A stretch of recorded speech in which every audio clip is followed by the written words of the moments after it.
Ym mis Rhagfyr 1583, roedd llong fasnach ar Anne Francis ar ei ffordd nôl o Sbaen. Roedd y llong yn anelu am King's Lynn, y man lle dechreuodd ar ei thaith 12 wythnos yn gynharach. Ond yn hytrach na chyrraedd glân, cafodd ei dryllio ar draeth margam. Felly beth aeth o le? Roedd yr Anne Francis yn teithio yn ystod y gaeaf, ac mae'n debygol fod y tywydd stormus wedi chwythu'r llong filltiroedd lawer oddi ar ei thrywydd. Rydym yn gwybod fod mapiau môr ar fwrdd y llong, gan fod y cwmpasau mesur hyn wedi cael ei darganfod ar safle'r llongdrylliad.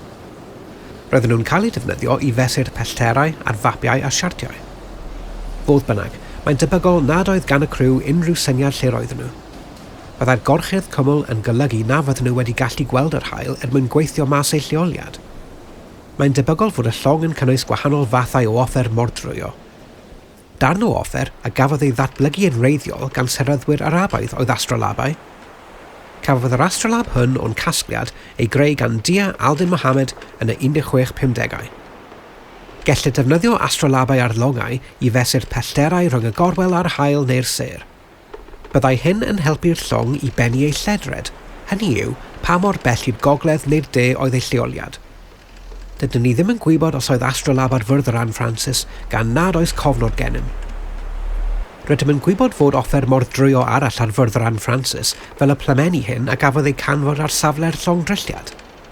Mae plemeni'n gallu mesur dyfnder a gwead gwely'r môr mewn dyfroedd bas. Yn anffodus, erbyn i griw yr Anne Francis sylweddoli ei bod mewn dyfroedd bas, roedd hi'n rhy hwyr. Yn King's Lynn, collodd nifer o bobl eu hanwyliaid yn sgil llongdrylliad yr Anne Francis. Penllanw'r galar trefol hwn oedd cosbi menyw hun leol o'r enw Mother Gably. Cafodd hi ei chyhuddo o achosi'r storm drwy ferwi wy, a chafodd ei chrogi am fod yn rach.